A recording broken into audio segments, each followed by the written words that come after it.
নমস্কার বন্ধুরা, বাংলার রসুই ঘরে আপনাদের সকলকে স্বাগত জানিয়ে শুরু করব আজকের রেসিপি থাম আলু কিংবা মেটে আলু দিয়ে মাছের ঝোল। পুরো ভিডিওটি দেখে যদি আপনাদের ভালো লেগে থাকে তাহলে অবশ্যই পাশে থাকা বেল আইকনটি ক্লিক করে দেওয়ার অনুরোধ রইল। এখানে 1 কিলো ওজনের থাম আলু নিয়েছি। একটা ছুরির মাধ্যমে 4-5টা এভাবে কেটে নিচ্ছি। তবে কাটার সময় অবশ্যই খেয়াল রাখবেন যাতে বেগুনি অংশটা না থাকে।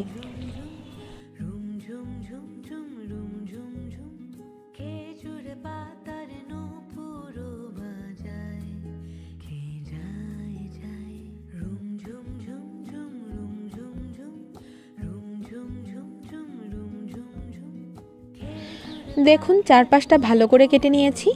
এবারে একটা ছুরির মাধ্যমে ছোট টুকরো করে নিচ্ছি।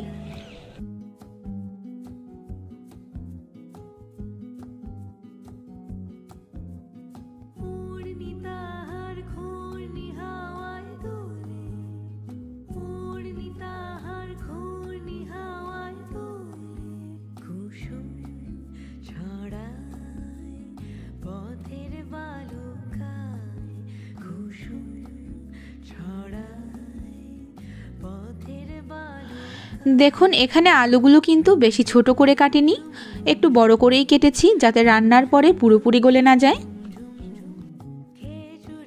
এখানে কয়েক পিস কাতল মাছ নিয়েছি, সঙ্গে নিয়েছি মাছের মাথা। সামান্য নুন হলুদ দিয়ে মাছগুলোকে ভালো করে মেখে নিচ্ছি।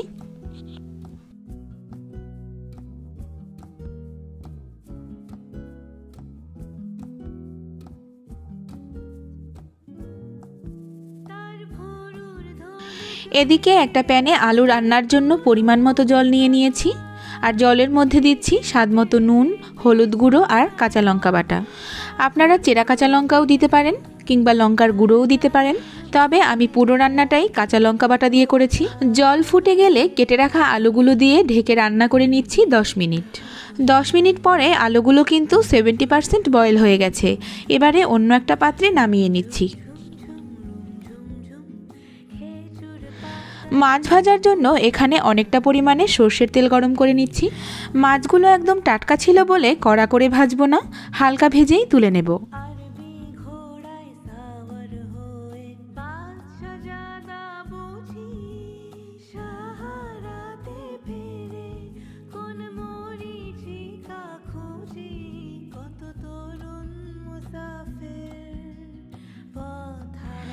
অবশিষ্ট তেলে ফোড়নে দিয়েছি তেজপাতা আর গোটা জিরে।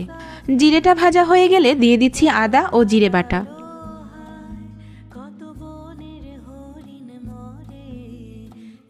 মশলার কাঁচা গন্ধ চলে গেলে দিয়ে দিচ্ছি সিদ্ধ করে রাখা আলুগুলো।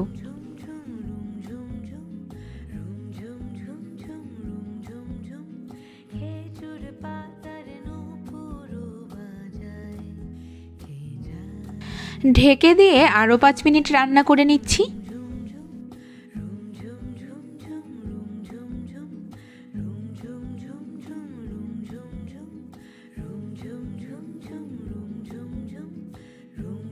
এবারে ভেজে রাখা মাছগুলো দিয়ে 2-3 মিনিট ফুটিয়ে নিচ্ছি।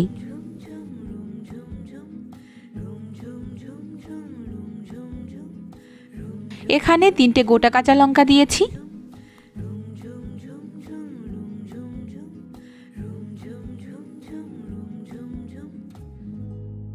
আরও বেশ কিছুক্ষণ রান্নার পরে দিয়ে দিচ্ছি ঘরে তৈরি গরম মশলা।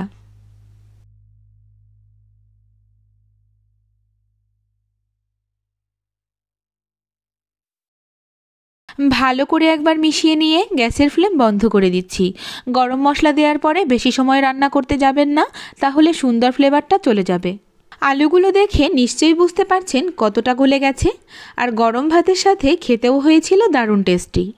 থাম আলু কিংবা মেটে আলুর এই রেসিপিটি ভালো লেগে থাকলে লাইক, কমেন্ট ও শেয়ার করতে ভুলবেন না।